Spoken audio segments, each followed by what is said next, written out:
এই মুহূর্তে সারা বাংলাদেশের মধ্যে বাংলাদেশ আওয়ামী লীগের রাজনীতি নিষিদ্ধ হোক, বাংলাদেশ আওয়ামী লীগ কখনো নির্বাচনে যেন আর অংশগ্রহণ করতে না পারে, প্রয়োজনে শেখ হাসিনার ফাঁসি দিয়ে দেওয়া হোক, আওয়ামী লীগের যত ঊর্ধ্বতন নেতাকর্মী আছে সবার ফাঁসি হয়ে যাক, আজীবন ভারত থাকুক, জীবিত দশায় তাদেরকে আর চোখে দেখতে চান না।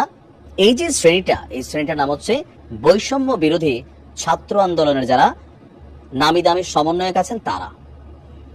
বিএনপি আওয়ামী লীগকে পুনর্বাসন করতে চায়, ডক্টর মোহাম্মদ ইউনূস খুবই সুন্দর একটা বল বিএনপির কোর্টে দিয়ে দিয়েছেন। জামাতও এখন ওই সুরে সুর মিলাচ্ছে, তারা কোনো রাজনৈতিক দলকে নিষেধাজ্ঞার পক্ষে না, ভারতের কাছে আবার এরকম তারা বক্তব্য দিয়ে আসছেন। তো এরকম বক্তব্যগুলো সবচেয়ে বেশি টেনশন, উদ্বেগ, আতঙ্ক তৈরি করে কাদের মধ্যে? সার্জিস, হাসনাত, তারপর হচ্ছে ধরেন আসিফ, নাহিদ, মাহফুজ, বিশেষ করে আমরা যদি ধরি হাতে গোনা 50 বা 100 জন সমন্বয়ক নামে বিভিন্ন জায়গায় যারা এই দলগুলোকে লিড করছেন। কারণ বিএনপি আওয়ামী লীগ থাকতেও আর কি হয়েছে, নতুন করে কিছু হইতো না। জামাতও আর কি হয়েছে, যাদেরকে ফাঁসি টাসি দেওয়ার দরকার আওয়ামী লীগ দিয়ে দিয়েছিল। কিন্তু এখন যদি আওয়ামী লীগ কখনো ক্ষমতায় আসে, নির্বাচনের সুযোগ পায়, জনগণ ভোট দিবেন আওয়ামী লীগরে 100% শিওর। যদি দিয়া বসে তখন পরিস্থিতিটা কি হবে? গণতান্ত্রিক প্রক্রিয়া যদি আওয়ামী লীগ ক্ষমতায় চলেই যায়, তাহলে সবার আগে এটা 100% যে লিগেলি ইলিগেলি এই সমন্বয়ক সহ তাদের যে খানদান 14 জেনারেশন তাদেরকে কিন্তু ধরবে। আর ফেসবুকের বিভিন্ন পোস্টে ছাত্রলীগ বা যুবলীগ আওয়ামী লীগের নেতাকর্মীরা প্রকাশ্যে কিন্তু এগুলো বলছে নেবেন। শেখ হাসিনাও কিন্তু ফোনে বলেছেন প্রত্যেকটার বিচার করা হবে। আর এই ভয়টা সমন্বয়কদের মধ্যে কাজ করছে।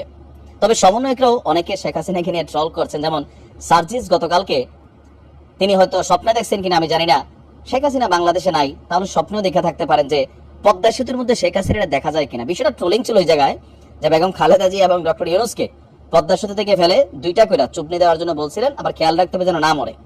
তো ওইটার পরেই সম্ভবত এটা নিয়ে নানান ট্রোলিং হচ্ছে, যখন খালেদা জিয়া এবং ডক্টর ইউনূস একসাথে ছিলেন।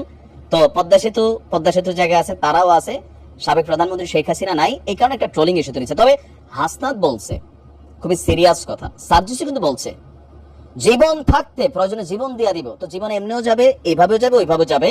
তো যার কারণে সমন্বয়করা কোনোভাবেই কিন্তু আওয়ামী লীগকে বাংলাদেশে রাজনীতি করতে দিতে চাইবে না। এটা খুবই স্বাভাবিক, এটা তাদের ব্যক্তি সিকিউরিটির জন্যই আরো বেশি জরুরি। তো এই কথা আপনি দেখেন, হাসনাতের স্ট্যাটাসটা বলছে আওয়ামী লীগকে ক্ষমা করার মাধ্যমে 20 বছর পরে 4000 সন্তানের মৃত্যু পরোয়ানাতেই স্বাক্ষর করা হবে। তার ফেসবুকে তিনি লিখছেন যে কাজেই এবার আওয়ামী লীগকে ক্ষমা করে দেওয়ার অর্থ হলো আজ থেকে 20 বছর পর আমাদের 4000 সন্তানের মৃত্যু পরোয়ানাতে স্বাক্ষর করা। কথাটা যেন আমরা মাথায় রাখি। সমন্বয়করা কিন্তু মাথায় রাখছে, তারা যে যেখানে আছে সর্বোচ্চ লেভেলে চাচ্ছে আওয়ামী লীগকে নিষিদ্ধ করতে। কিন্তু বিএনপি এই কথায় রাজি হচ্ছে না, হবেও না, জামাতও হবে না। আপনি লিখিত রাখতে পারেন। এখন ভিপিনুর তার পলিটিক্যাল অবস্থান, একজন ব্যক্তি কেন্দ্রিক দল, এখানে বড় কোনো জনসমর্থন নেই। কেউ কেউ বলছেন সারা বাংলাদেশ যদি ভিপিনুর যে বলেন 330 আসনে তিনি প্রার্থী দিবেন, পুলিশ এজেন্ট তো দিতে পাবে না, প্রার্থী খুঁজে পাবে না, এরকম। তো তাদের বক্তব্যগুলো ইম্পর্টেন্ট হচ্ছে জাতীয় পার্টি, তারা তো বইলাই দিচ্ছে সমন্বয়কদের হাতে তারা নির্যাতিত হয়েছে, তাদের বক্তব্য অনুযায়ী পাল্টে অনেক কিছু হয়েছে। সমন্বয়করা বলছে তোমরা ফেসিস্টদের দোষর, আওয়ামী লীগের এই শক্তি কি মানে তোমরাই টিকাইয়া রাখছো নির্বাচনে যায়, বাকিরা তো যায় নাই, সুতরাং আপা গেছে যেখানে তোমরা যাবা সেখানে, জাপা যাবে সেখানে। এটা নিয়ে অনেক ঘটনা হয়েছে, এখন পরিস্থিতি শান্ত। বিএনপি খুব স্ট্রিক্টলি বিভিন্ন অবস্থানে শক্তভাবে তাদের অবস্থান প্রকাশ করছে। আর জামাত কৌশলী পথে হাঁটছে, বাট আওয়ামী লীগকে নিষিদ্ধের কথা ভারতের কারণে হোক, ভূ রাজনীতির কারণে হোক, তারা কিন্তু বলছে না। এখন হাসনাত বলছে আপনার মূল পুষদাতা এখানে ছিল শফিকুর, আওয়ামী লীগ ক্ষমা চাইলে রাজনীতিতে ফেরার সুযোগ পাবে, এইসব কথার কোনো মানে নাই। এখন এটা নিয়ে অনেকেই বক্তব্য দিচ্ছিল যে আওয়ামী লীগের মধ্যে যেহেতু অনুশোচনা নাই, প্রথমে তারা ক্ষমা চা কৃতকর্মের জন্য, অনুশোচনা করুক, তারপরে ভাইবা দেখবো। কিন্তু আওয়ামী লীগ যেহেতু তাড়াতাড়ি রিয়াকশন দিবে, বাহাউদ্দিন নাসিম তিনি এসে এক বার্তা দিয়ে বসলেন কি, আমরা এত ঘাড়তেরা দল না, কৃতকর্মের জন্য যদি ক্ষমা চাইতে হয় জাতির কাছে গণতন্ত্র রক্ষার্থে আমরা ক্ষমা চাইবো। এরপরই কিন্তু পেস্টা লাগছে। তো ক্ষমা যদি চাইয়াই ফেলে, বিচারের মুখোমুখি যদি হইতেই চায়, তাহলে তো আওয়ামী লীগ দেশে চলে আসবে। তো গণতান্ত্রিক প্রক্রিয়াতে আওয়ামী লীগ রাজনীতি করবে, বিচারে যারা হবে, অপরাধী যারা আছে তাদের শাস্তি হবে, কিন্তু আওয়ামী লীগের নাম নিশানা তো মিটানো যাবে না।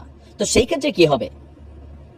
জেনারেশন টু জেনারেশন এই সমন্বয়করা মানে বিএনপি বা জামাত যতটুকু আওয়ামী লীগের চক্ষুশুল না রাইট নাও, যারা ছিল তাদেরকে কিন্তু বিভিন্ন ভাবে বিভিন্ন মামলায় বা যেমনি হোক তাদেরকে ফাঁসি দেওয়া হয়েছে। তো এখন এই যে একটা বিশাল সাম্রাজ্যের পতন আওয়ামী লীগের, এই যে লজ্জা, এই যে অপমান, এই যে দেশ ছাড়া পালানো লাগলো, মানে এই বক্তব্যগুলোতে এখন ট্রোলিং এ আসতেছে। তো কোথাও না কোথাও আওয়ামী লীগের প্রত্যেকটা নেতাকর্মীর ভিতরে যারা অন্ধ দল কানা, আমাদের বাংলাদেশের সবাই অন্ধ দল কানা না, বাট ম্যাক্সিমাম আমরা যারা আছি বিভিন্ন দলের রাজনীতি করি দল কানা টাইপেরই, নানানভাবে বক্তব্য দিচ্ছে। আবার বিভিন্ন জায়গায় দেখেন সমন্বয়কদের উপরে হামলাও হচ্ছে, ছাত্রদল হাতুড়ি চাচা দিচ্ছে, আবার এই সমন্বয়করা নিজেরা এখন বিভাজিত হয়ে গেছে। তো সবকিছু মিলিয়ে সার্জিস এবং হাসনাত যে স্বপ্ন দেখছেন, স্বপ্নটা কিন্তু দুঃস্বপ্ন, এটা কিন্তু সত্যিই হবে। কাকতালীয় ভাবে যদি অন্য কিছু হয়, সেটা হইতে পারে যে ধরেন শেখ হাসিনা হঠাৎ করে মরেই গেল, বয়স্ক মানুষ, তাইলে হয়তো এখানে নতুন কিছু ঘটবে না, এটাও মনে রাখেন। ওনার পরে জয় আসবে, জয়ের পরে পুতুল আসবেন, তারপরে ববি আসবেন, এখানে অনেকেই বাই জেনারেশন এখানে কেউ নাকি লিড করবেন এবং এই জিনিসগুলোকে তারা প্রায়োরিটি দিবেন। এখন দেখা যাক তাদের এই দাবি যেটা, এটা কোন পথে যায়, কারণ এখন একটা 30 সমীকরণ তৈরি হয়ে গেছে, প্যাস লাগা রয়েছে। দেখা যাক বাংলাদেশের জনগণের অবস্থান। আসসালামু আলাইকুম।